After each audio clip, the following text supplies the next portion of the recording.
Have you ever noticed how tired everyone looks these days? Even after a full night's sleep, their eyes still carry a quiet exhaustion.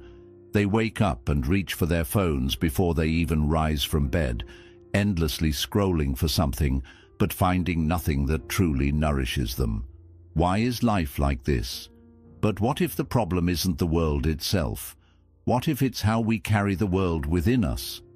Today, I invite you to pause and breathe as we explore 7 timeless Buddhist lessons to master your energy and reclaim your inner power.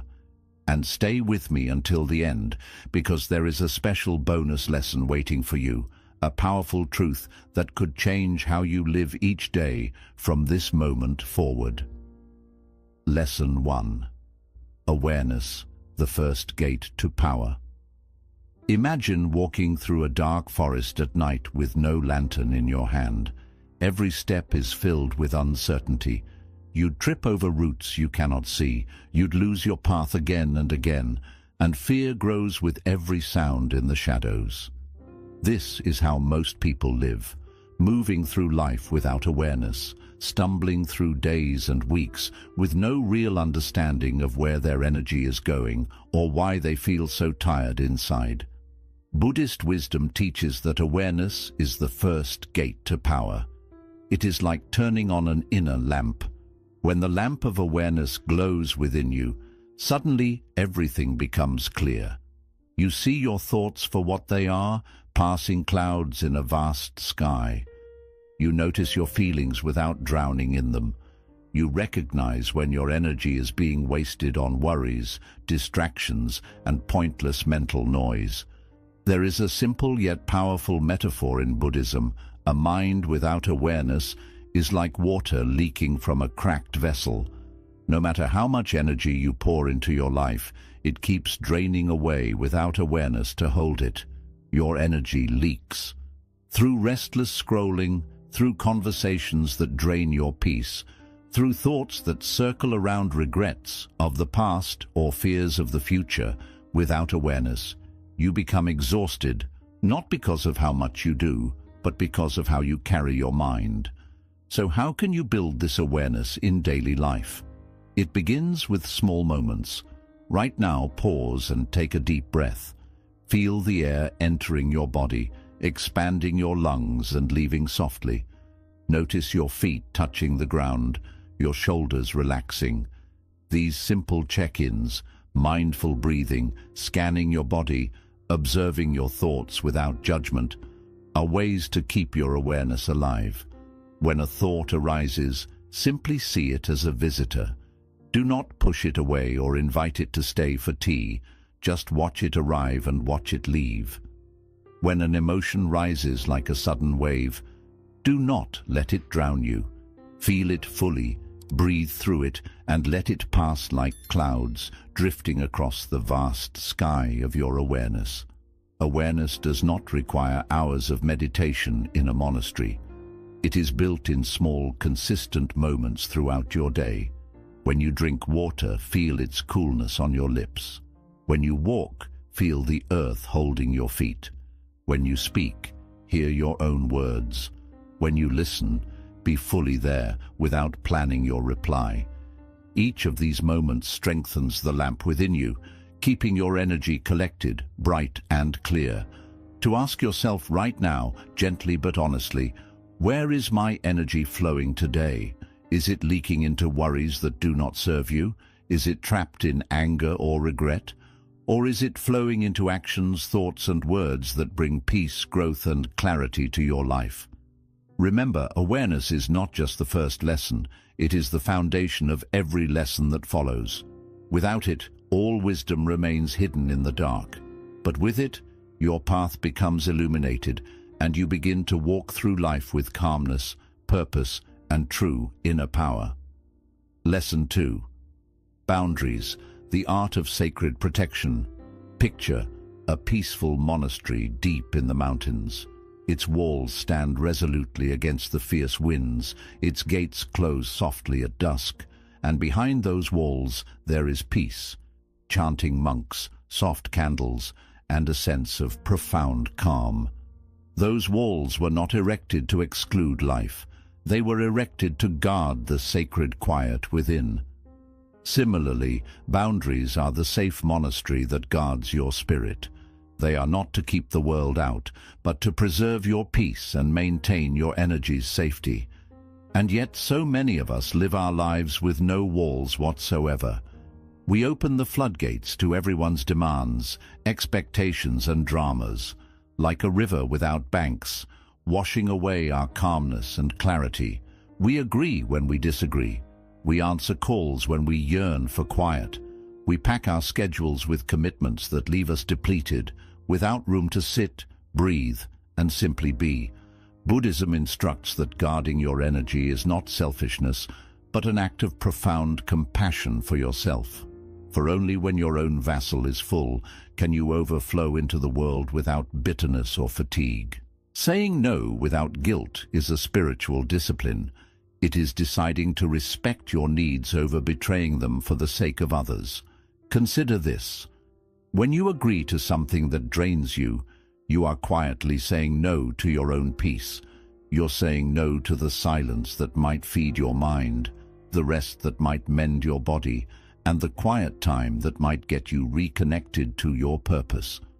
Boundaries are not fences constructed out of anger or fear. They are fences constructed out of wisdom and love. They allow in what nurtures your spirit and keep out what perturbs your peace. Like a monastery gate is open to pilgrims who come in search of truth, but closed to the mess of the world. Your boundaries need to be open to kindness, love, and purposeful connection, and closed to gossip, negativities, and unnecessary distraction.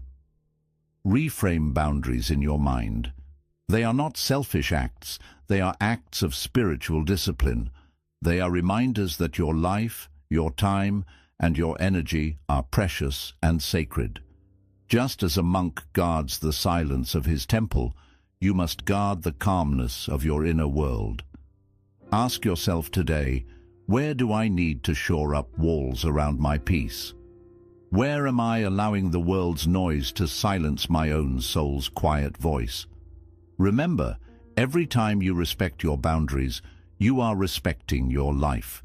You are opting for peace over chaos, calm over din, and depth over distraction. And that's one of the greatest acts of love and spiritual power you can ever cultivate. Lesson 3. Align energy with purpose. Have you ever watched a river curving its path through valleys and forests, flowing steadily towards the vastness of the sea? It does not rush with fear, nor does it remain stagnant in confusion. It simply flows with calm determination, pulled by gravity and will. In Buddhism, our existence is the same. When our energy is attracted to our purpose, it flows freely, unstrained and effortless. But see how most of us live now. Their energy is dissipated in 100 futile tasks, interminable emails, futile arguments seeking validation from those who don't get their hearts. Each day closes with exhaustion, but seldom with satisfaction. It's like watering dry sand.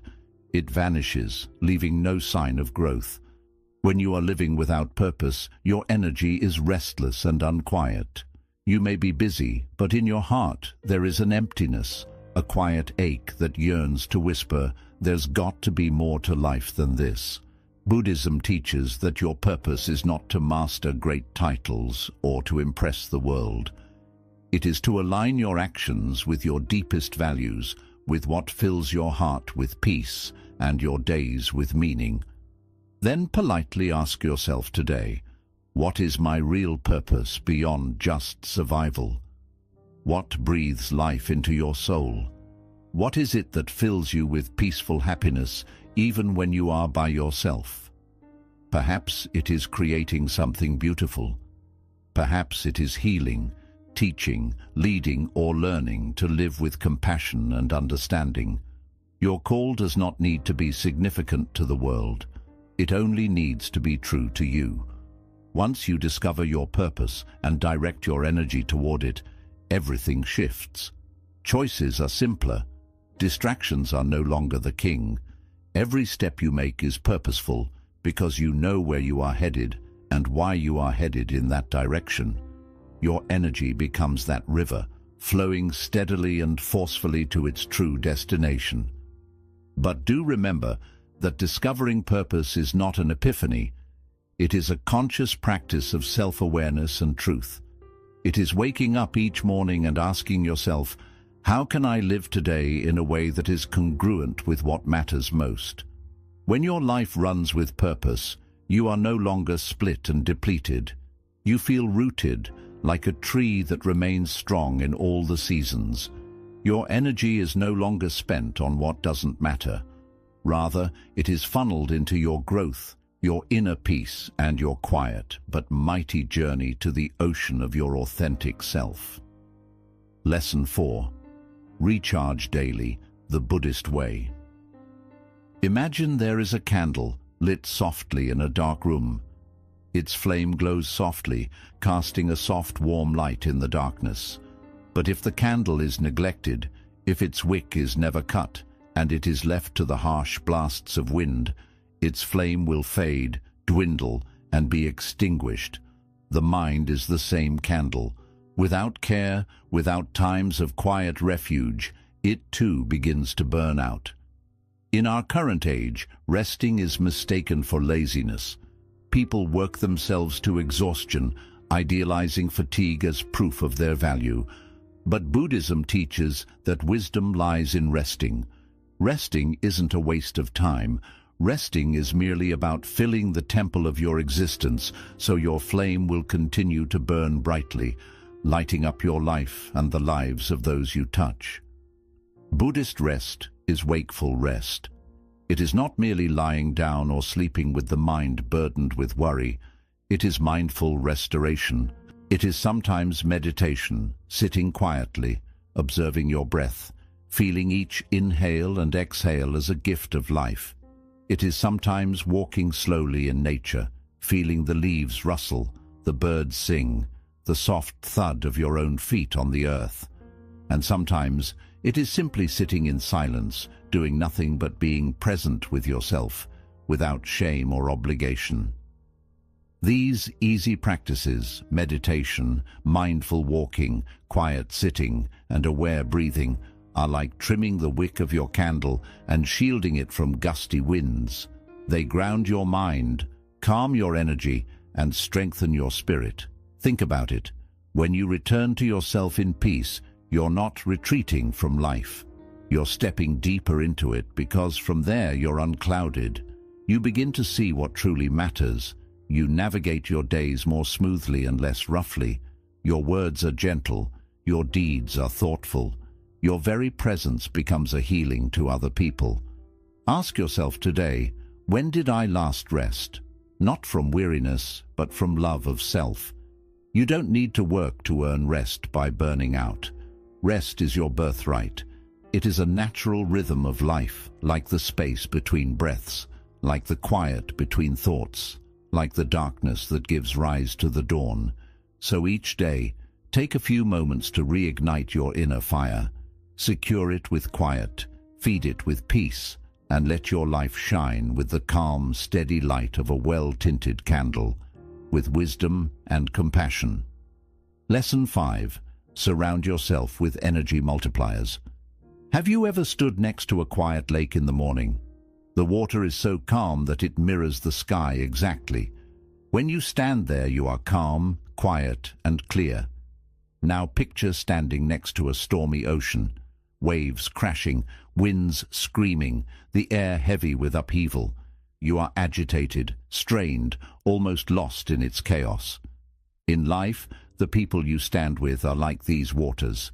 They reflect back their energy into your spirit, influencing how you feel, think, and behave. Buddha also taught that Sangha, your spiritual community, is one of the 3 jewels of life. It is just as vital as the teachings themselves, because even the purest of wisdom can be lost if you walk alone among those who drain your spirit. Wise friends are like quiet lakes. They reflect your best self back to you. They encourage your growth with gentle honesty. They remind you of your strength when you forget.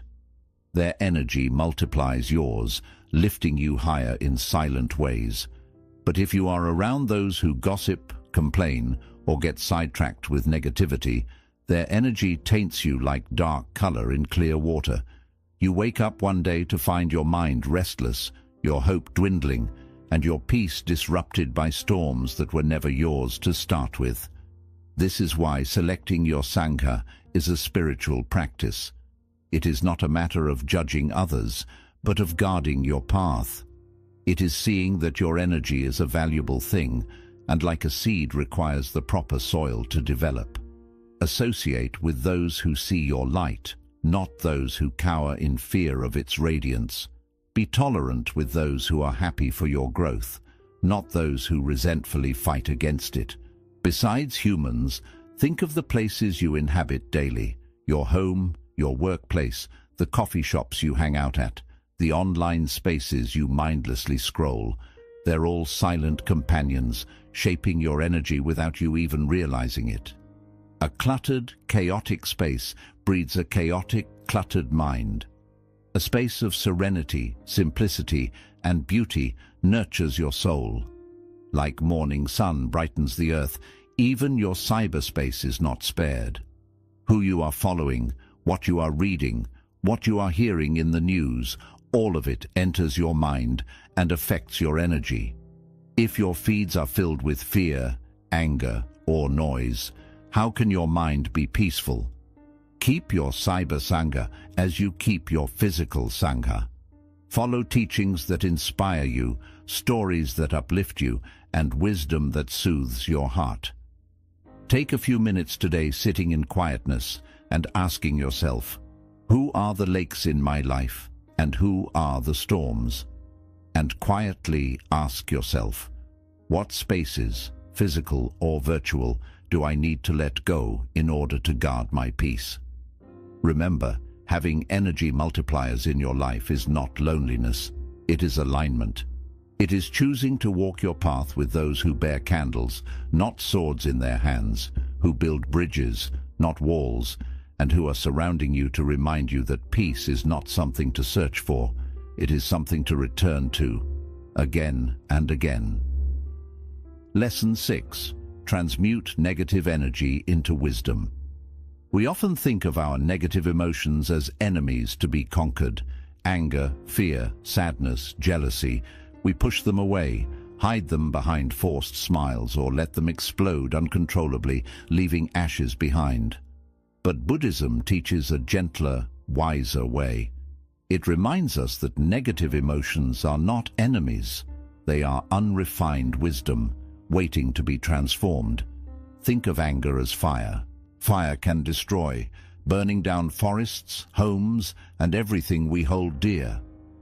But that same fire, when tended with care, can cook food to nourish a family, warm a cold traveler by the roadside, and forge steel into tools that build bridges. Anger is not evil in itself, it is energy. If you react blindly, it burns everything in its path. But if you pause, breathe, and observe it with awareness, it can fuel powerful change. Anger can become courage to speak the truth, strength to set firm boundaries, and determination to stand up for what is right. Or think of fear. Fear is like a heavy mist at dawn. When it surrounds you, the road ahead fades away, and all you notice is a fog of uncertainty. But if you remain still and let the mist rise with the morning sun, you'll realize that behind it stand great mountains of courage you never knew lived within you. Fear is a signal. It shows you that something truly matters to you. It's not here to stop your journey, but to help you walk it with more awareness and care. So how can we turn these emotions into wisdom? Buddhism teaches us the strength of mindful observation. When anger appears, take a pause. Notice its heat in your chest, the tightness in your jaw. Breathe through it without judging yourself. Ask, what is this anger trying to show me? Is it pointing at a wrong you need to correct? Is it showing you a boundary that needs to be guarded? When fear shows up, sit with it calmly. Feel its shaky presence. Ask, what is this fear hiding from me? Often, behind fear is a calling to grow, a new step that feels unsure but holds the promise of deeper meaning. Reframing means learning to see these emotions not as problems to fix, but as teachers to learn from. And once you understand them, you can gently turn them into wise and compassionate actions.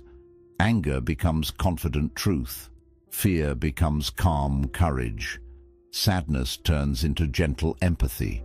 Jealousy becomes a spark to build within yourself what you admire in others.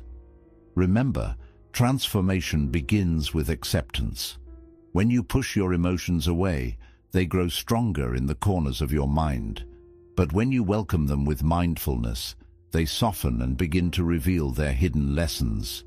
Today, take a quiet moment to reflect. Ask yourself, which emotion have I been resisting lately? What wisdom might it hold if I sit with it like an old friend, listening closely and without fear? Keep this in mind. The greatest masters were not those who never felt anger, fear, or sadness, but those who learned how to turn these feelings into compassion, understanding, and meaningful action. You can become such a master too. Start simply, by breathing deeply, noticing honestly, and walking gently with every part of who you are. Lesson 7. Gratitude and Presence, the twin jewels. Two quiet jewels that continue to shine even in the darkest times are presence and gratitude.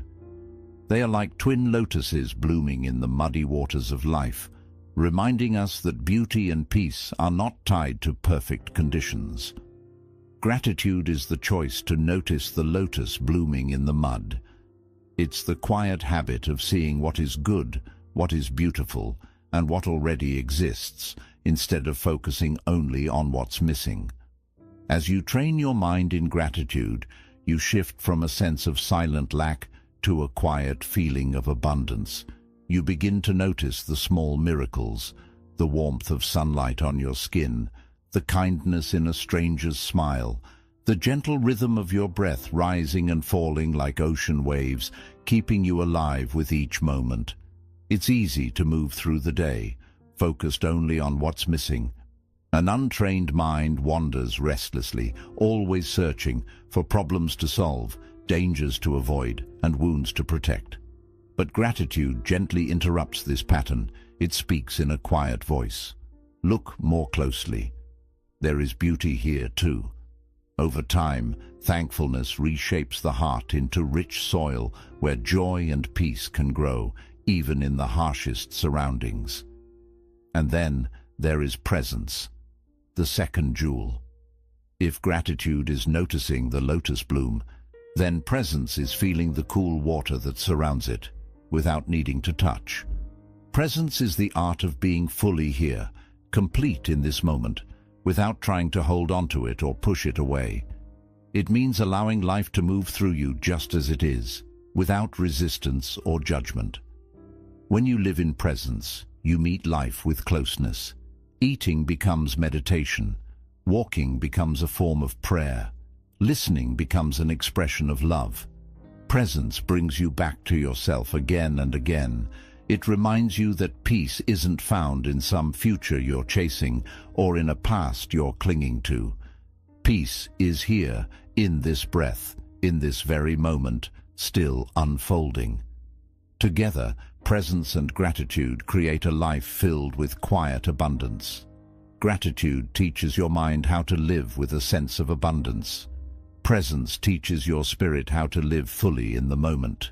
One shows you the gifts around you, the other helps you truly receive them.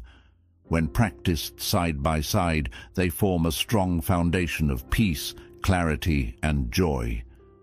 Now, take a pause and ask yourself, what is one small blessing I can be thankful for right now?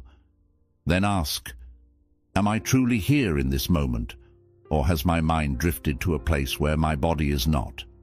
Remember, the lotus doesn't bloom by avoiding the mud, but by rising through it. You too can bloom, quietly and beautifully, when you root yourself in these two timeless treasures: gratitude for what is and presence with what is here. Bonus lesson: do less, live deeper. The quiet strength of simplicity.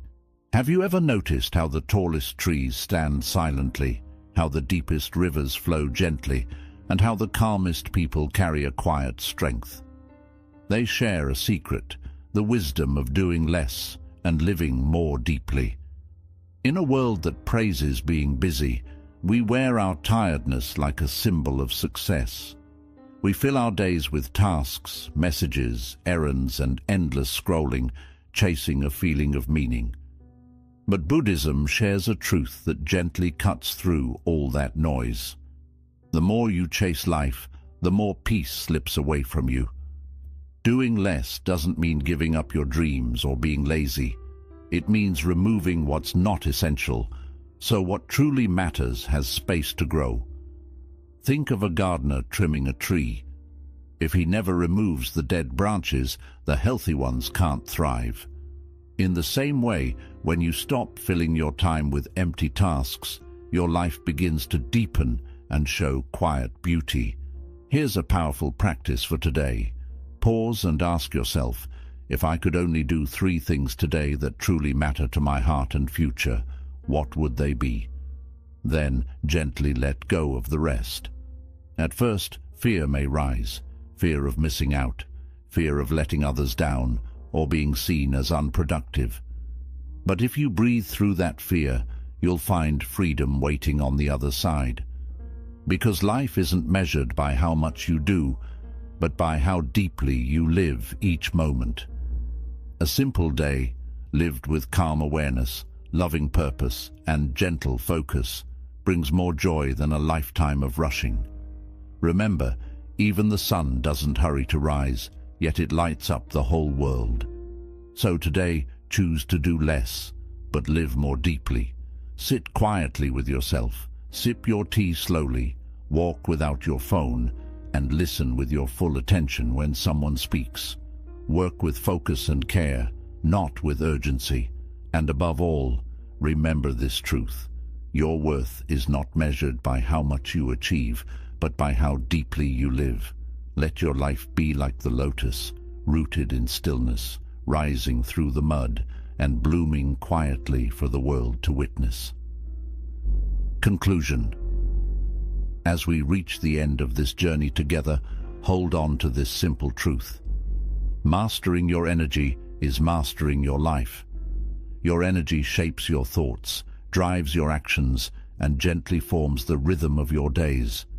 It is the unseen force that decides whether you move through life feeling heavy or light, scattered or centered, restless or calmly at peace. Today, I invite you to take just one lesson from these teachings and carry it with you.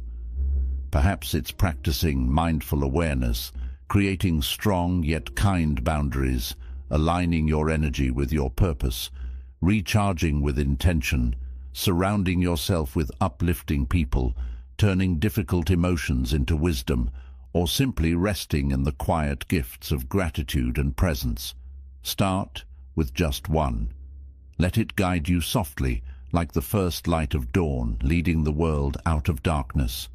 And as you move through your day, hold on to this thought: your energy is the scent of your life. Let it bloom with wisdom, calm, and purpose, so that wherever you go, you don't leave behind the weight of exhaustion, but quiet traces of peace and light. If these teachings touched your heart today, I invite you to like this video, share it with someone who may need its calm presence, and subscribe to this channel for more timeless Buddhist wisdom to support your everyday life. Together, let's keep walking this path of quiet strength, mindful awareness, and purposeful peace.